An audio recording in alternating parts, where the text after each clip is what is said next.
Welcome! In today's video, I'll be showing you how to mark a chat as read on the WhatsApp app for PC with the new update. If you've ever had multiple conversations pile up and just wanted a quick way to clear notifications without opening every single message, this feature is going to make your life a lot easier. Let's get started. First, open the WhatsApp app on your computer. Once it loads, you'll see your list of recent conversations on the left-hand side of the screen. Take a moment to scroll through and find the specific chat you'd like to mark as read.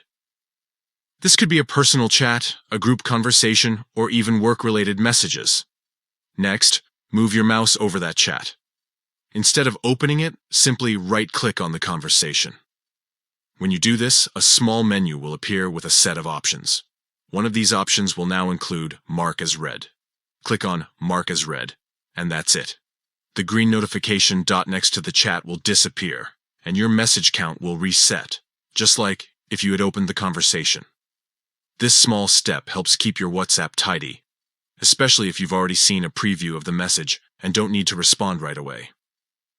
This update makes managing your chats much smoother on desktop. Previously, you had to actually open each conversation to remove the unread notification, which could be time-consuming if you were juggling multiple messages. Now, with just a couple of clicks, you can clear your notifications and keep your chat list organized without any extra hassle. It's also worth noting that this doesn't affect the sender. They won't know whether you've marked the chat as read unless you actually open the conversation and view the message.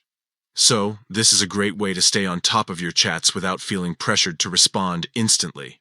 And that's all there is to it. By opening WhatsApp on your PC, locating the chat, right-clicking, and choosing Mark as Read, you'll have a quick and efficient way to manage your messages. If this walkthrough helped you, make sure to stay tuned for more simple tips to get the most out of your apps.